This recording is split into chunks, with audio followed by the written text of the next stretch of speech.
చంద్రబాబు నాయుడు గారి నేతృత్వంలో ఆంధ్రప్రదేశ్లో కూటమి ప్రభుత్వం ఏర్పడిన తర్వాత వాళ్ళు ఫస్ట్ రోజు నుంచి కూడా మాట్లాడుతూ వచ్చింది పదే పదే. ఇప్పుడు తెలుగుదేశం పార్టీ అయినా వాళ్ళ మీడియా అయినా, తెలుగుదేశం పార్టీ మనుషులు బీజేపీలో ఉన్న వాళ్ళు అయినా జనసేనలో ఉన్న వాళ్ళు అయినా పదే పదే వాళ్ళు మాట్లాడుతూ వచ్చిన అంశం ఏంటి?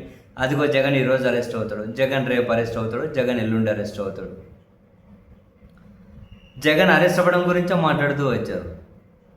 సో ఈ మధ్యకాలంలో ఇటువంటి కాంటెక్స్ట్ తగ్గినట్లు అనిపించింది. బట్ తాజాగా మరోసారి బీజేపీ రాష్ట్ర అధ్యక్షులు మాధవ్ గారు ఒక టీవీ ఛానల్కి ఇచ్చినటువంటి ఇంటర్వ్యూలో జగన్మోహన్ రెడ్డి గారి అరెస్ట్ అనే అంశాన్ని మళ్ళీ ప్రస్తావించారు.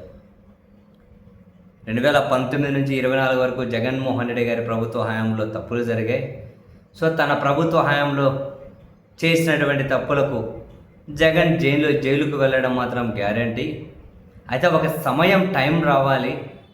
ఇప్పుడు లిక్కర్ కేసులో ఇప్పటికే చాలామంది అరెస్ట్ అయ్యారు. సూత్రధారి కోసం విచారణ సాగుతూ ఉంది అని చెబుతూ అరెస్ట్ అవ్వడం గ్యారంటీ కానీ బట్ ఒక సమయం టైం ఎప్పుడు అన్నది ఆ టైం రావాలి అంతే అని చెప్పి బీజేపీ రాష్ట్ర అధ్యక్షులు కామెంట్స్ చేశారు. అండ్ కూటమి 15 సంవత్సరాలు కలిసి ఉండాల్సిందే అని చెప్పి జనసేన అధ్యక్షుడు పదే పదే కామెంట్ చేస్తున్నారు కదా, దాని మీద మీరేమంటారు అన్న వ్యాఖ్యలకు 15 ఏళ్ళు కాదు 30 ఏళ్ళైన రాష్ట్ర అవసరాల కోసం కలిసి ఉండే పరిస్థితి వస్తుందేమో. బట్ ఈ కూటమి 5 సంవత్సరాల కోసం ఏర్పాటైన కూటమి అయితే కాదట. రాష్ట్ర అవసరాల కోసం 30 ఏళ్ళైనా కూడా కలిసి ఉండొచ్చు అని జగన్మోహన్ రెడ్డి గారు ఇక అధికారంలోకి రాలేరు అన్నట్లుగా బీజేపీ రాష్ట్ర అధ్యక్షుడు అయితే వ్యాఖ్యలు చేశారు.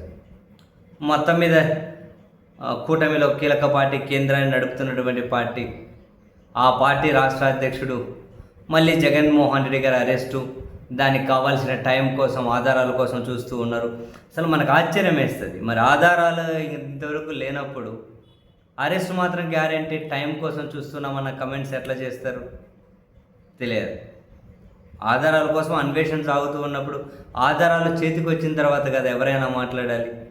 ఇప్పటివరకు ఆధారాలు దేని మీద లేకుండానే అరెస్ట్ మాత్రం గ్యారంటీ, బట్ టైమే ఎప్పుడు అన్నది చూడాలి అని బీజేపీ అధ్యక్షుడు కామెంట్స్ చేయడం ఏంటో తెలియదు.